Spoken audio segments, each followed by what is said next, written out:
Okay, I'm glad you're recording. Okay, good afternoon, everyone. Thank you for being here. My name is Celia Ulloa. I'm a regional coordinator with Partners Resource Network. Partners Resource Network is the nonprofit agency that operates the Texas statewide network of parent training and information centers funded through the Department of Education, Office of Special Education Programs. The PTI projects in Texas are PACT, PATH, PEN, and TEAM. At Partners Resource Network, we strive to empower and support Texas families and individuals impacted by disabilities and special health care needs. In collaboration with the Consolidated Planning Group, we have an excellent presentation today. But before that, I want just to talk about some housekeeping items. At the bottom of your screen, you have the Q&A box and the chat box.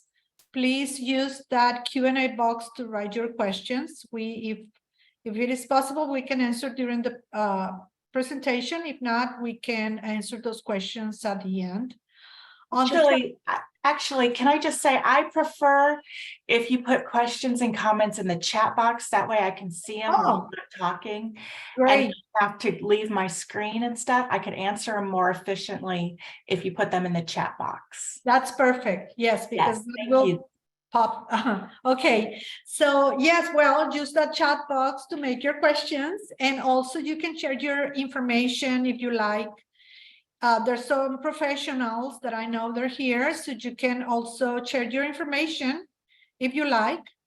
At the end of this presentation, you will receive an evaluation form. We want to know how to help you better and what other topics you would like to hear.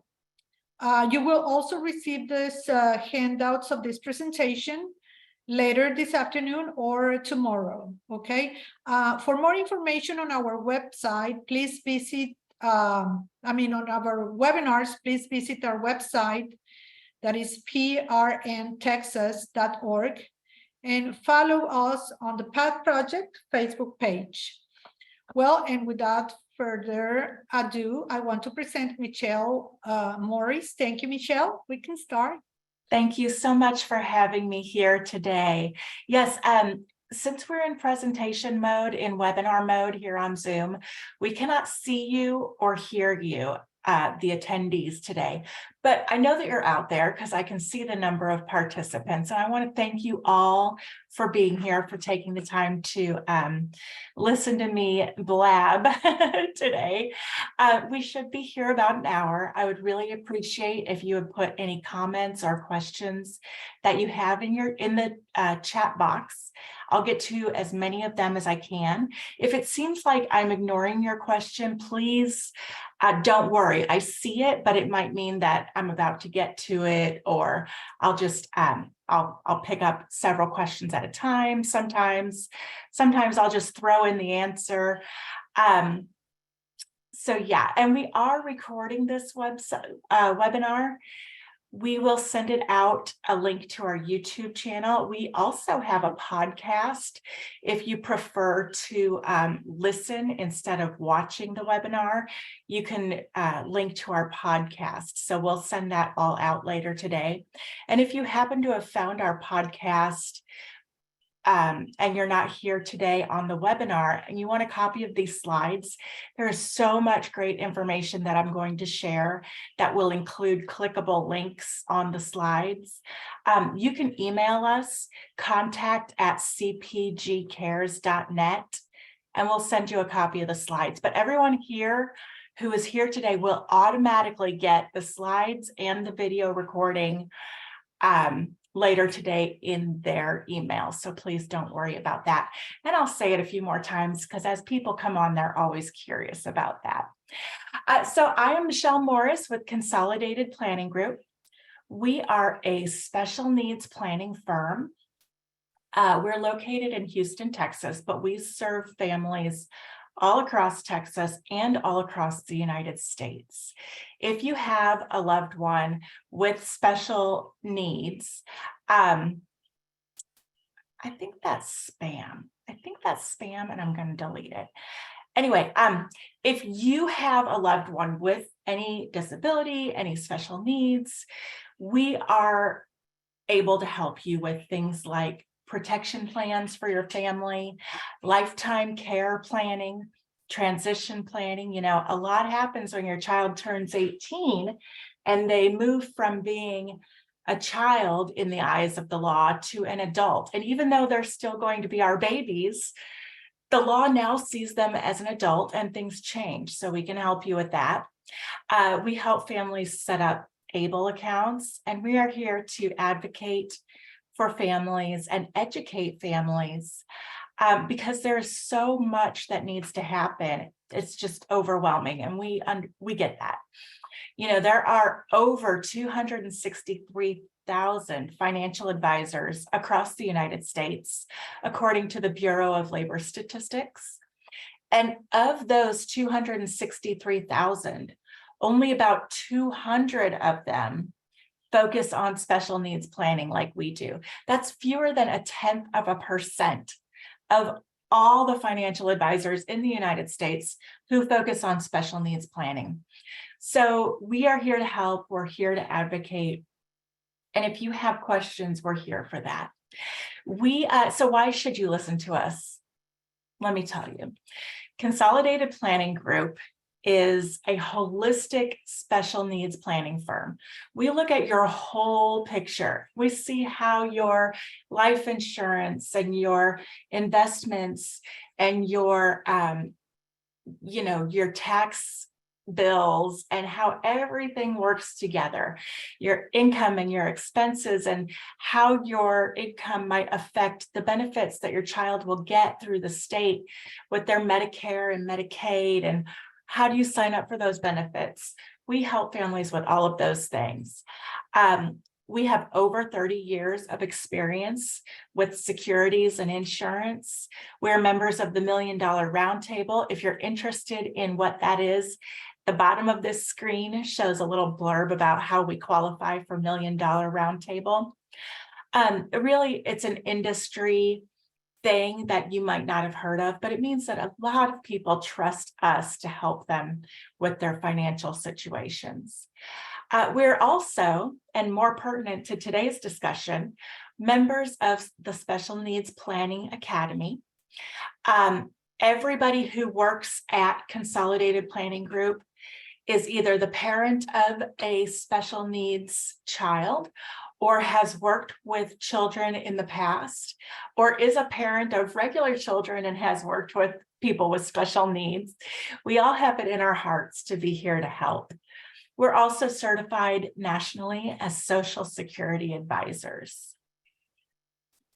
So let's get started. Today we're talking about, what happens after high school. All these years, your child is in school, they're going to school, they're being taken care of on a daily basis.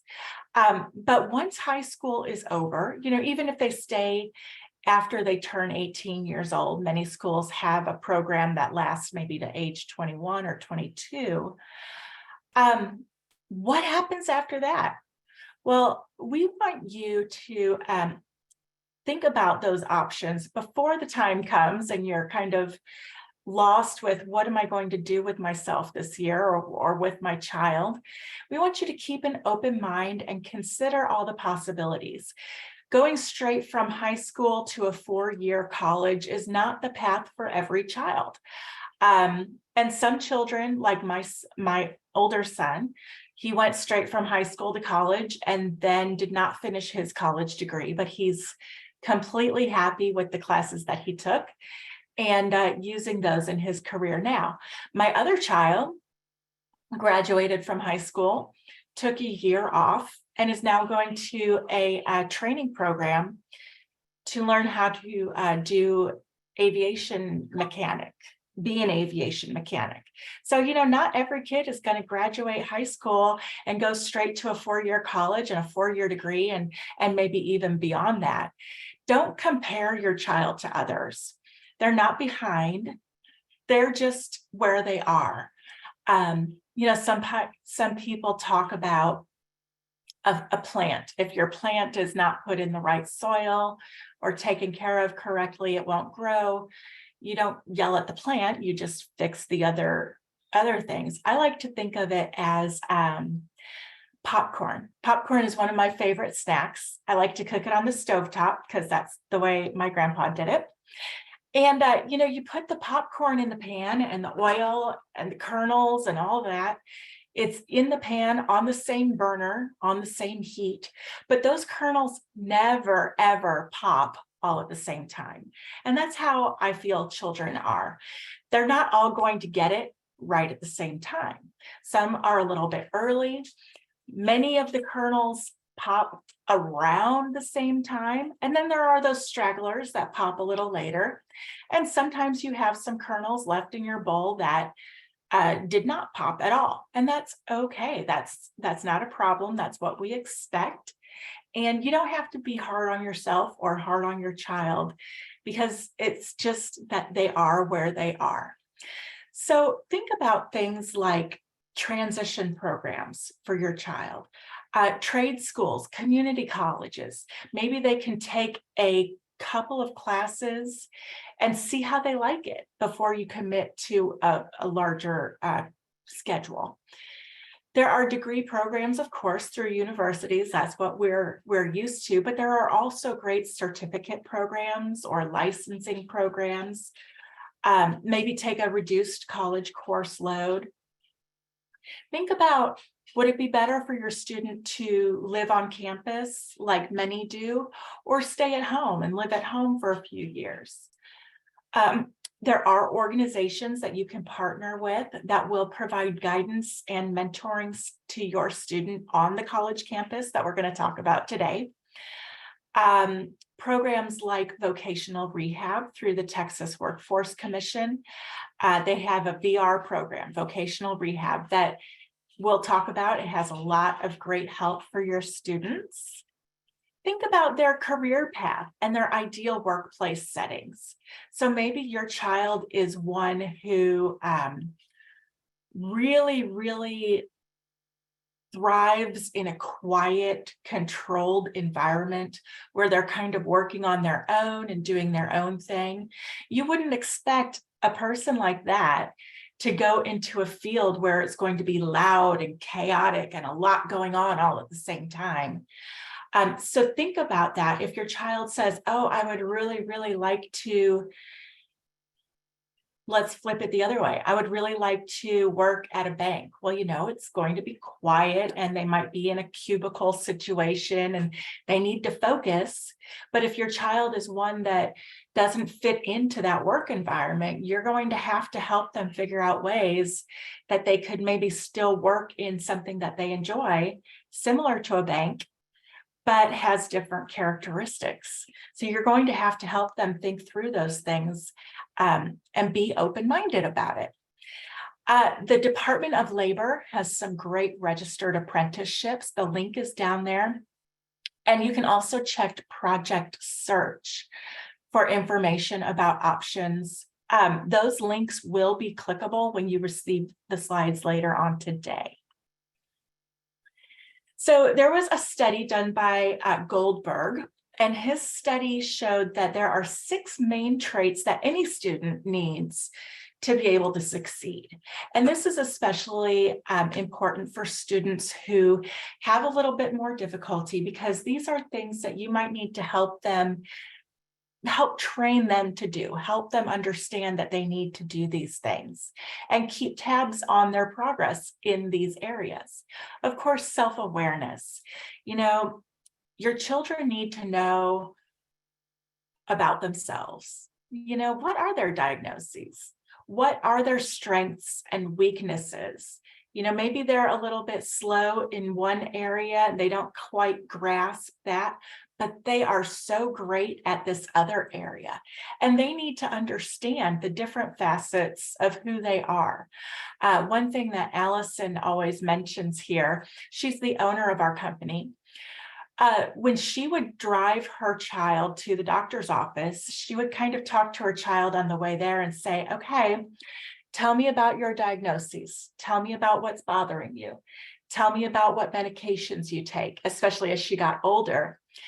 So that the child can talk to the doctor and be self-aware, understand what they have or what they've been diagnosed with, what they need. So that's something that you can practice with them ongoing. Tell me about your situation. Students need to be proactive. This is something that, it's hard for a lot of students and parents that when a child goes from the high school, middle school, elementary school setting into college settings or programs after high school, there's a lot more need to be proactive and to reach out to your teachers, your professors, teachers' aides, mentors, tutors, whatever it may be. They're not going to come to your student quite as much as they did in the public school or in the primary school setting. They're not going to be watching out for attendance as closely. They're not going to be watching out to make sure that your student is succeeding and getting all the information as closely as they did when your student was in high school. So your kid needs to be proactive. They also need to think ahead about assignments and projects and what they need to do and keep track of that stuff better than maybe they did before, because they're going to be more on their own. It's going to take perseverance. That's the third trait they have to have. Some classes or some things that they try are going to be really hard. And, they have to determine, is this worth sticking to? If I keep trying, am I going to get it? And typically the answer is yeah. If you keep on trying and you keep on working, you're going to be able to get it. But be proactive, set goals, use the support systems that are there for you. But you have to try new things or else you'll never know if you're good at them, right? So build these teachable moments into your child's day. And by the time they get to college or something after high school, hopefully they'll have learned the lesson. Goal setting, again, I mentioned that, but keeping tabs of what's due and when my classes are and what I need to do. It's very important that they are able to start to do these things on their own. And maybe it takes a written organizer. I still use notes all the time. I use my cell phone calendar and reminders and alarms and all of that. And emotional coping strategies. That's a big one for me. What happens if you are persevering and you're trying your hardest and things just aren't going your way? How are you going to deal with that emotionally? How are you going to deal when things get really stressful or you get homesick or whatever?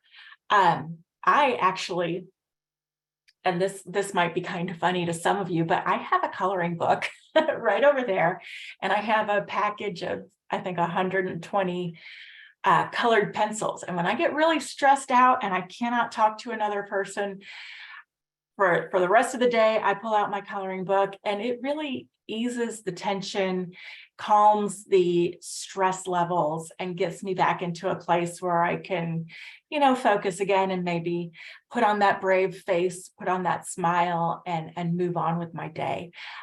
So whatever emotional coping strategies that might be for your child, hitting a pillow or going for a bike ride or a walk or playing a game, whatever it is, they need to have some of those things ready and know what those are that they can do that will help them cope.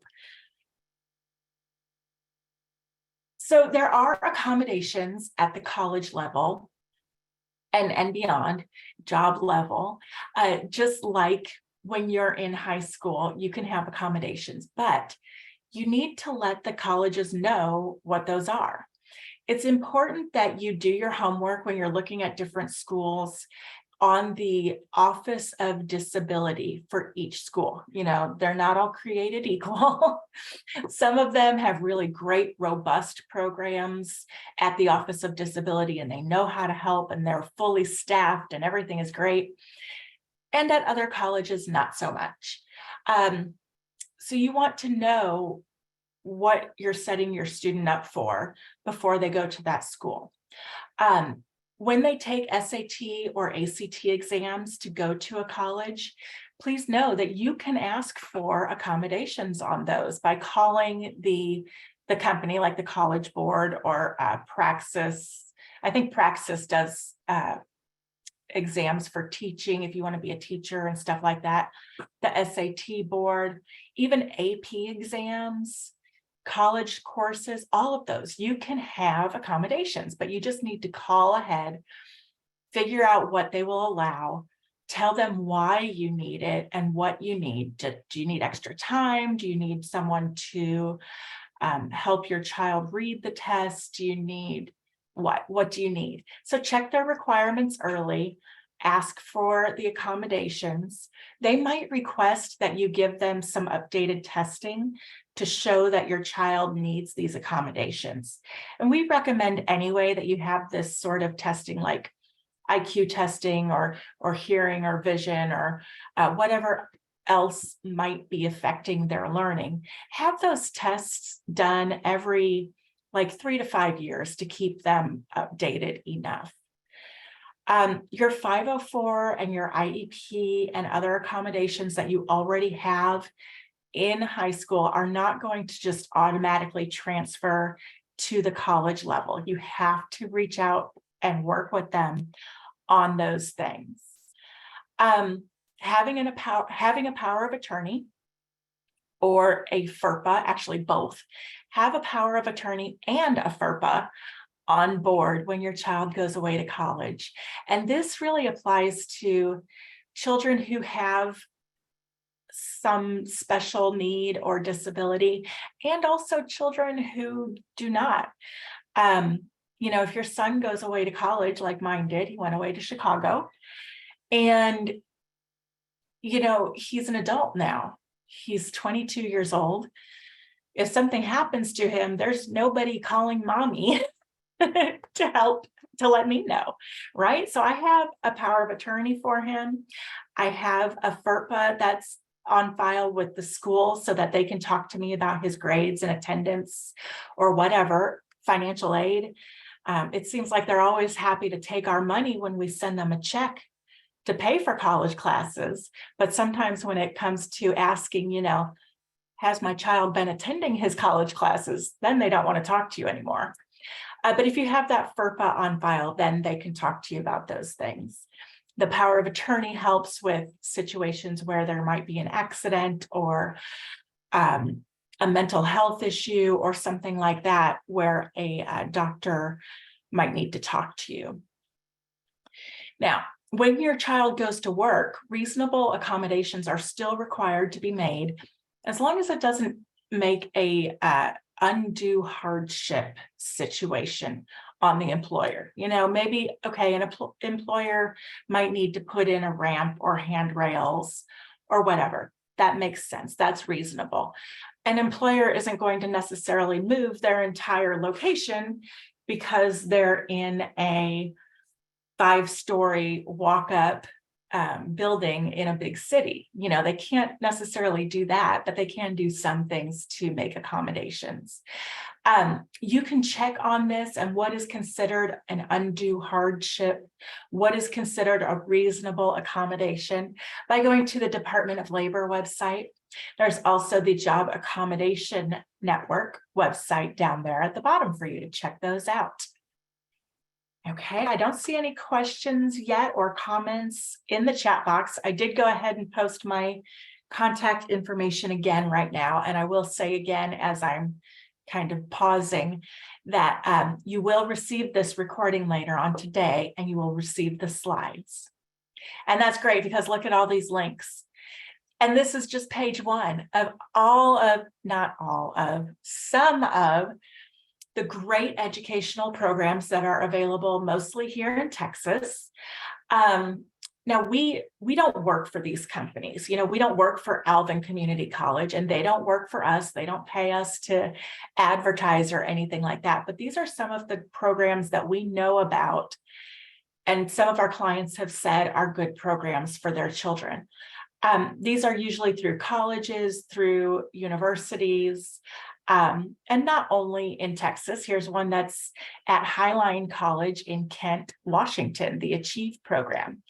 But of course, there's HCC's VAST program, Austin Community College STEPS program. And these, all the pink links here are clickable for you. I want to let you know that we work really hard to make sure that every single one of these links works and goes to the right place. But if we've made a mistake, I would love for you to let me know. If you're clicking through these at home later and you find one that doesn't match up correctly, if you could just shoot me an email and let me know, I can fix it so that we don't have that problem going forward. So there are, I think, 3 pages here worth of educational programs that you might want to look into for your children. We don't rank or compare these programs. That's for you to do. That's not part of what we offer, because we don't know what's important to you and what you're looking for in a great program for your child. So think about the location of these programs. What are these schools known for? What programs and areas of study do they offer? And of course, cost is always very important. But you can see A&M has several great programs. Lone Star College has some great programs. There's the Nonpareil Institute. A&M has some great programs. University of North Texas. I've heard a lot of good things about this E4 Texas program at UT Austin.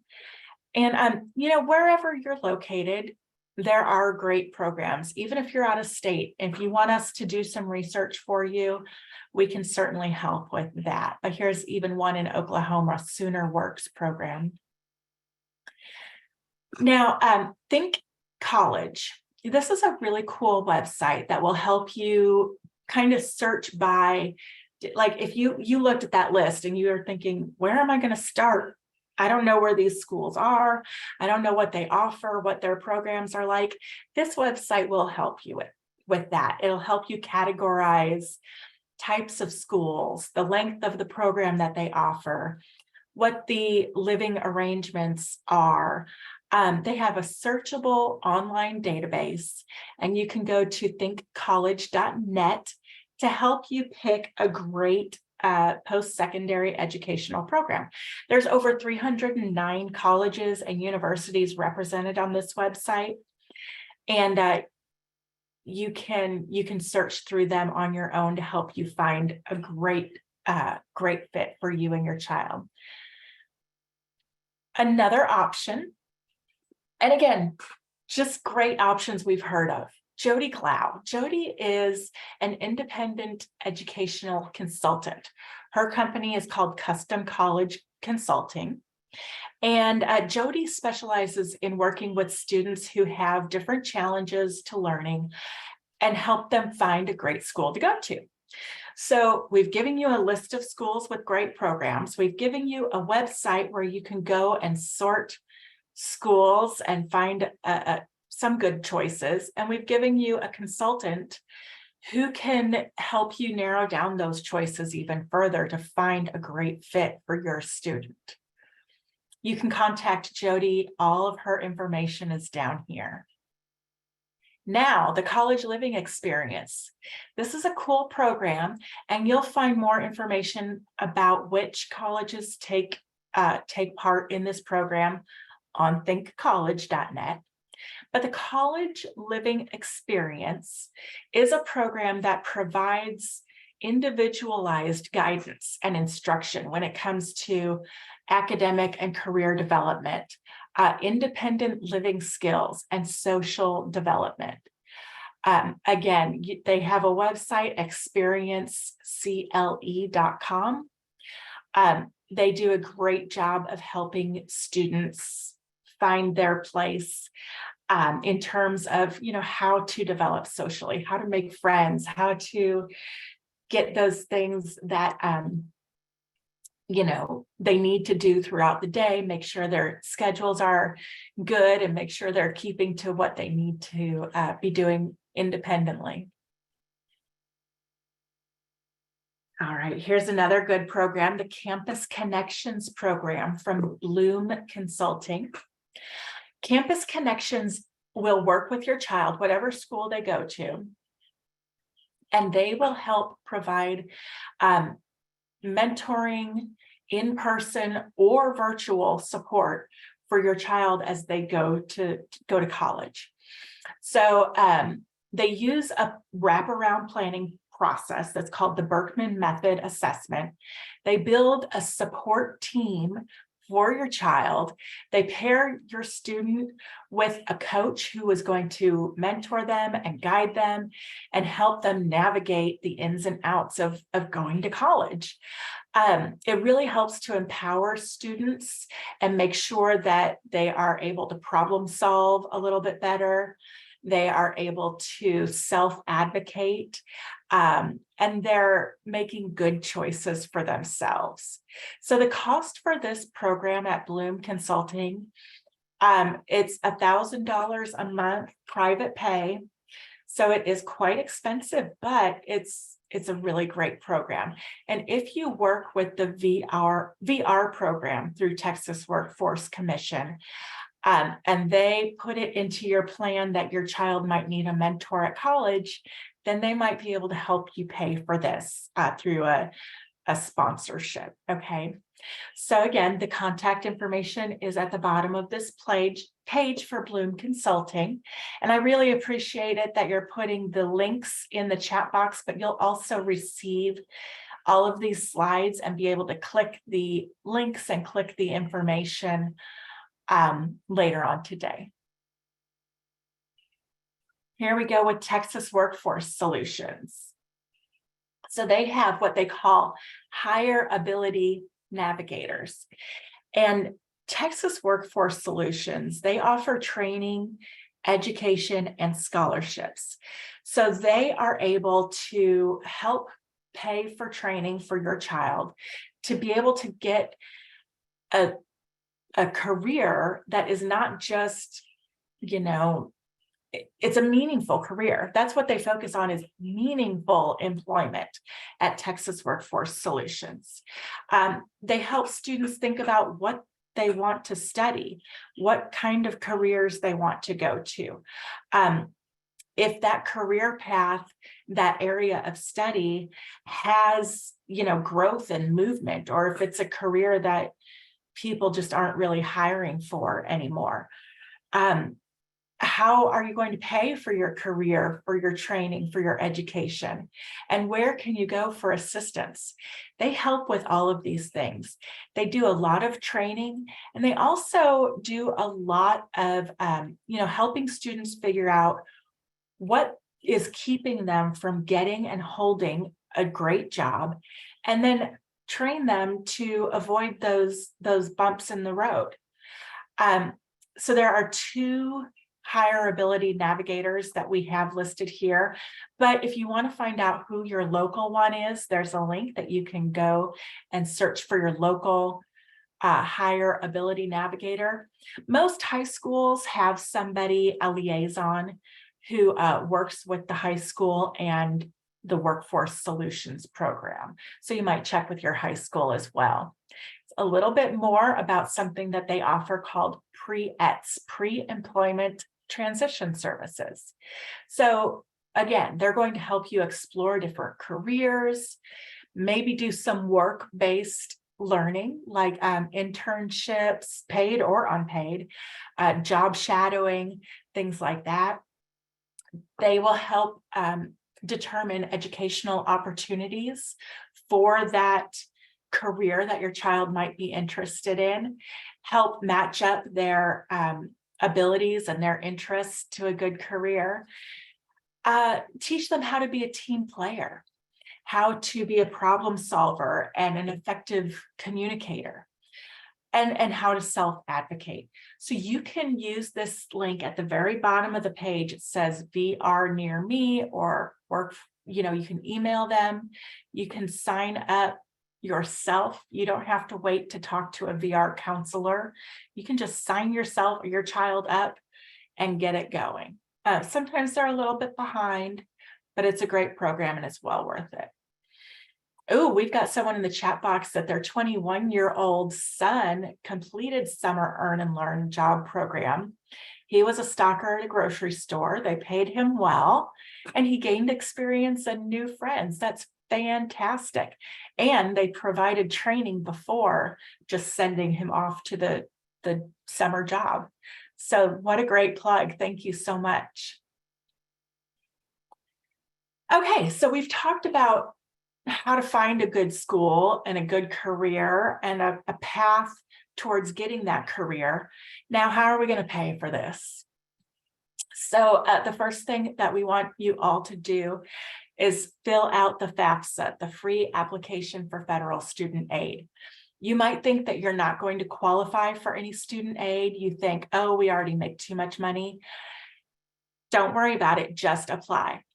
The application opens on October 1st, and you want to apply as soon after it opens as you can. It's really not that difficult.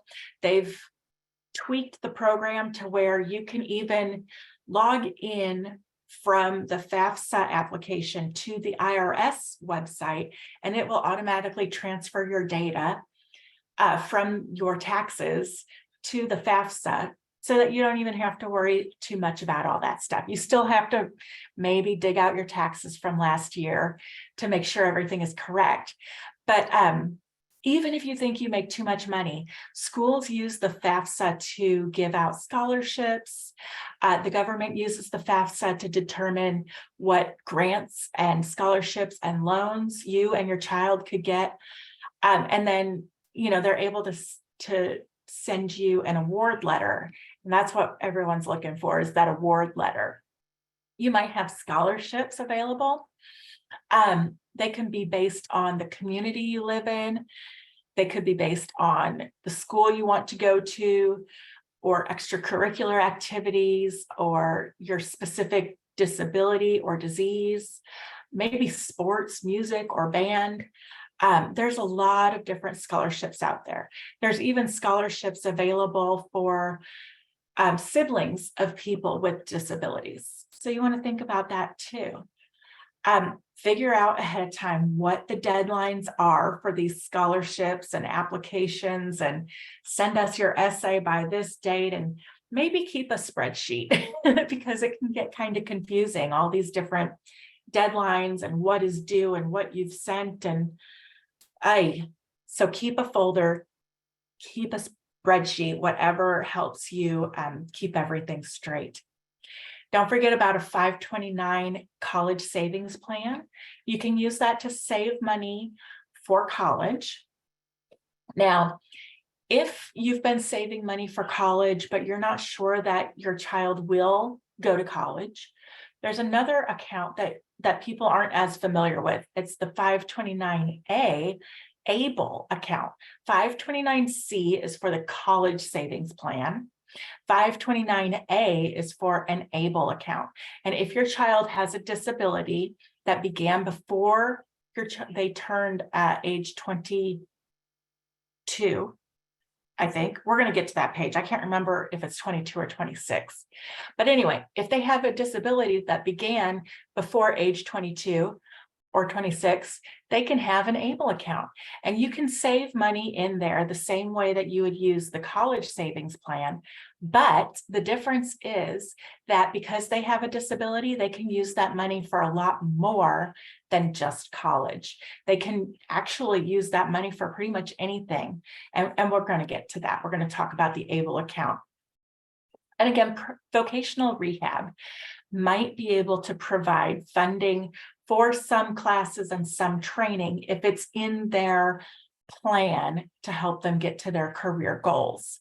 Another thing I want to talk briefly about on this slide is that, when you receive that letter from the college saying, this is your award letter, these are your scholarships, this is your money from FAFSA, this is the loans you can get from the government, subsidized and unsubsidized loans and all that stuff. You get this letter, right?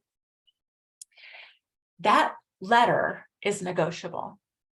You can reach out to your school, the admissions counselor or the financial aid counselor, whoever you might be talking to, and you can say, we are so thankful. Start by buttering them up a little bit. We are so thankful for the opportunity that my son or daughter has been, accepted to your program. You have offered these fantastic scholarships, and we're so grateful. But maybe you're in a situation where another school has also offered your child scholarships, and you're trying to figure out which one. You can tell them something like that and say, if you were willing to come up a little bit more on your scholarship money for my daughter, we would surely choose your school. And it's not playing dirty, it's allowed, it's legal. And they might say no, but they could say yes too. So keep that in mind when you get those offer letters starting to come in for financial aid. ABLE accounts. So let's dig into this. The ABLE account, you can put up to $100,000 total into an ABLE account that your child can use for pretty much anything. And it will not cause them to lose their SSI benefits or Medicaid benefits or anything like that. The beneficiary owns the account. Anyone can put money in.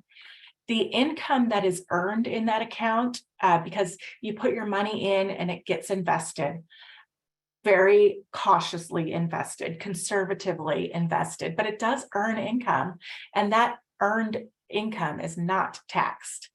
You cannot deduct your contributions from your federal taxes, although some states do let you take it off of your state income tax. In Texas, there is no state income tax, so you can't do that here. But again, it doesn't jeopardize their other benefits.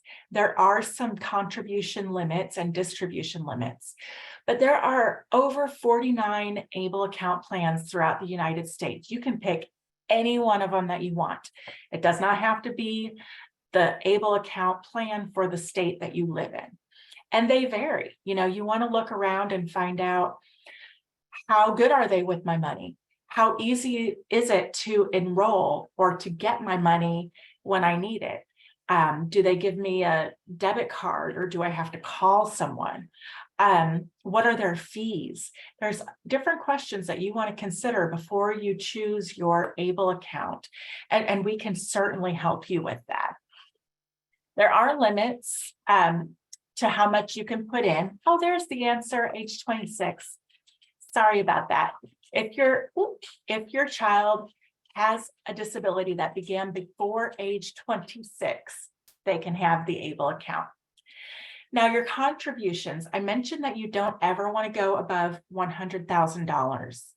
Each year you can put in the amount that is equal to the gift tax annual exclusion for the year. So for 2023, the gift tax annual exclusion, $17,000. That's how much you can put in your ABLE account. It might change a little bit every year. Your child can also put more money into the ABLE account if they're working, an additional $13,590 for 2023. Okay, so they're going to put money in, you're going to put money in, maybe grandma and grandpa will put money in, but you can only put in so much every year. And again, never above $100,000, because then it will affect their benefits. You can use the money for qualified distributions, and as long as it's a qualified distribution, it won't affect, it will be not taxable and no penalties. What else? You can roll it over if you have another child who is also disabled, but once it's in an ABLE account, it has to stay with someone who qualifies by also being disabled. And at the end of your child's life, if there is money left over in an ABLE account, Medicaid can come back and claim reimbursement for some of those funds, because they're thinking they gave all this money throughout your child's life to help. And if there's money left in an ABLE account, that they can come and get some of that. So what can you pay for? What is a qualified expense under the ABLE account? I see your question, Sarah, and I'll get to it in a moment. So the ABLE account literally stands for Achieving a Better Life Experience. That's what ABLE stands for. So anything that will help your child achieve a better life experience, you can pay for with the ABLE account. That is basic living expenses, everyday daily things, health and wellness, housing, rent, mortgage, utilities, water, gas, groceries, transportation, anything, even vacations. If, a vacation may be for your child and one or maybe two caregivers. Don't take like your 5-member family all paid for with this money, but, a vacation helps your child have a better life experience. Education, training, assistive technology, support services, legal expenses, financial advising, you can use this money for. And it does not cause any reduction to their SSI. Okay.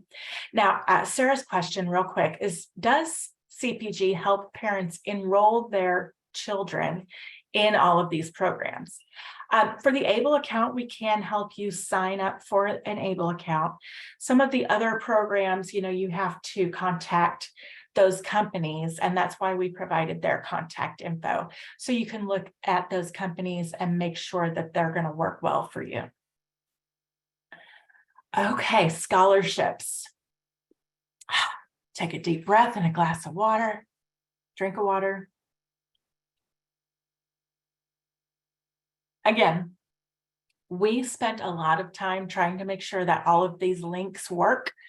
If you find one that doesn't, please let me know so that I can fix it going forward.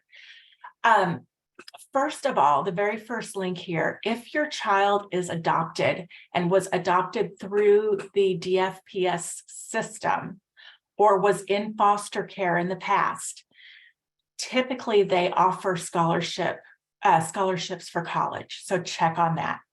You might want to ask for a list of scholarships from the child life specialist at whatever clinic or hospital or office that you go to. This is a list of some of the good scholarship searches out there. Again, you're going to want to keep track of what you've applied for, what the deadlines are, what the requirements are, what the awards are. Spend your time on the ones that give big rewards first. All right, maybe double up on some of those essays.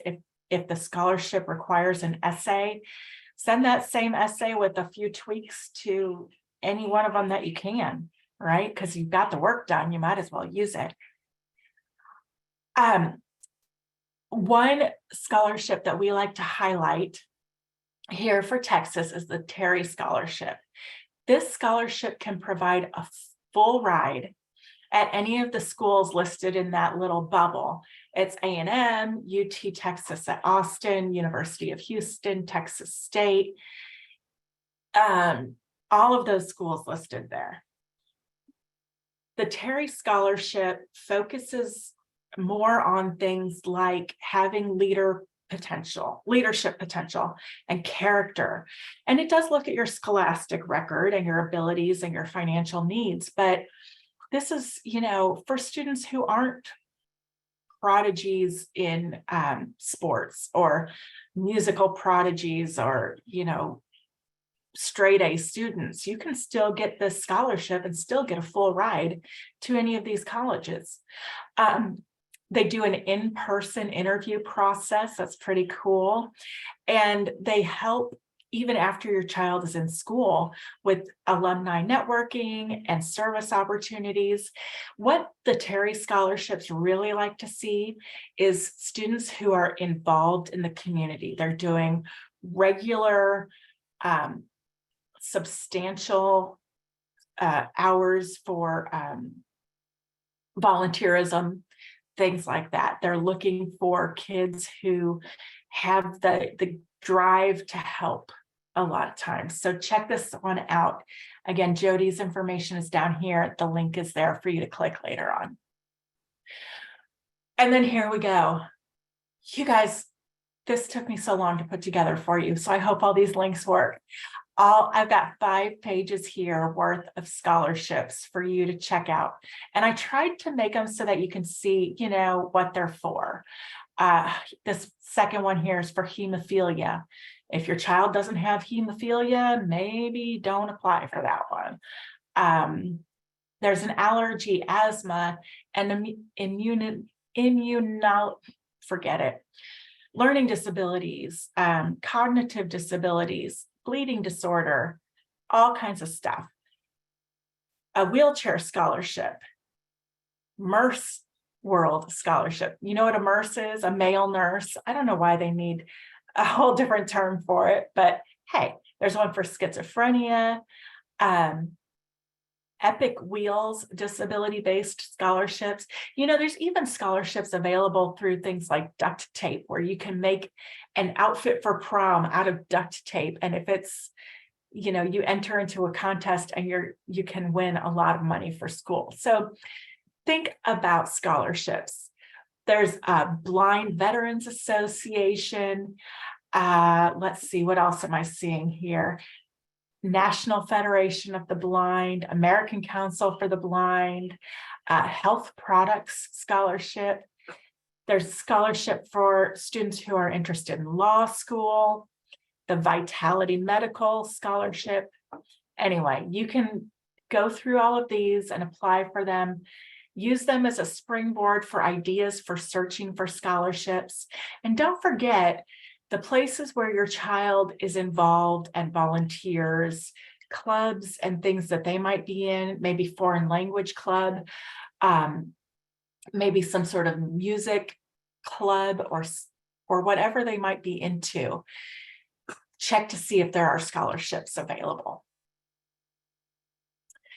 Okay, 2 books that we want you to consider are here: Colleges That Change Lives and the Fisk Guide to Colleges, to help you narrow down your search. Many Texas high schools use Naviance as their program for especially seniors, to apply for schools and things like that. And there's a good search engine there that can help you filter through all of the options. Another thing that I want to bring up, Colleges That Change Lives, lists a lot of private colleges. And I want to tell you that people often dismiss private colleges or out-of-state colleges and just automatically think that they're going to be too expensive. And people say, oh, we're just going to apply to an in-state public state school.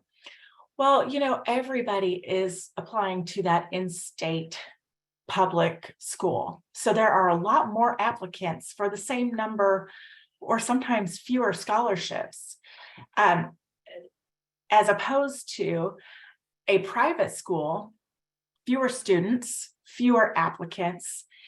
You might be able to get more scholarships and be able to bring the price of a private school down to meet the price of a public college run by the state, and have smaller class sizes, maybe even a better education.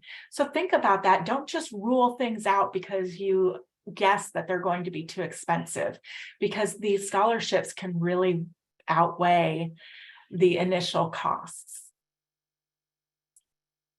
All right, I'm getting to the end here. I've got about 7 minutes. So this is the perfect chance for you to get any remaining questions that you have in.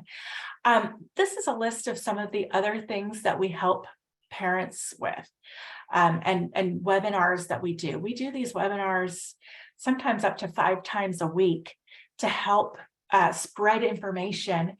So things like your special needs care plan, your letter of intent, a future care cost estimate, the waiver programs here in Texas and across the United States, SSI and SSDI and what the difference is and when to apply and all of that stuff, ABLE accounts, special needs trusts, again, what the differences are and what you can use one to pay for but not the other, and what the limits are of how much you can put here and not there.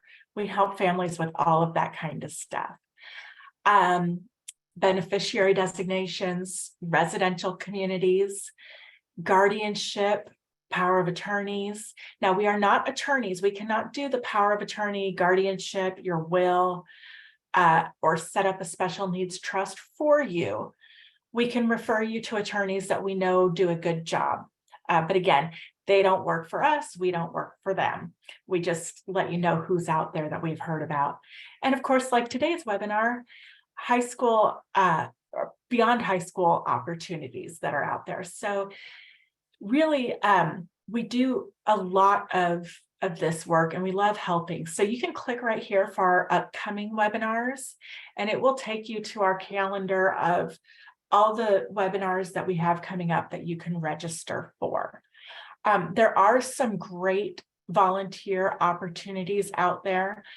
Some volunteer opportunities want 30+ hour commitments, which is crazy. That's, almost a full-time job. There are lots of opportunities out there, and I'm not sure that we have a list. I will find out and get back with you. Greg, I'm going to write down your name. And if we have a list of volunteer opportunities, I will ask Meredith to put that in the email that she's going to send everybody. If not, I would say, just like I said, check what things that your child is already involved in or wants to be involved in, because if they're not interested, they're not going to want to go, right? This is our team. We are a small group. When you call us, you're literally calling a friend. You're calling our cell phone. You're not calling some 3,000 person corporation where nobody knows who you are. We prefer a structure where we build relationships with our clients and get to know them and their families and really help them out. Allison and Jeff are the owners of the company. They live in Sugar Land and they have 2 special needs kids. Then there's myself and my bearded husband, Andy. We live in Missouri City and we have 2 kids at ages 22 and 19. And then we have a wonderful support staff who helps take care of us and keep us on track. So if you look at those smiling faces, especially the women on the bottom row, they're going to be reaching out to you. So please don't hang up on them. They're going to call and make sure that all your questions are answered, or see if you would like to set up a free consultation with us. We are very low pressure. We want to get to understand you and your family, know what's going on and how we can help. The first thing that we always do is answer whatever questions you have about special needs planning. Within reason, of course, we can't give away the farm, but we answer your questions.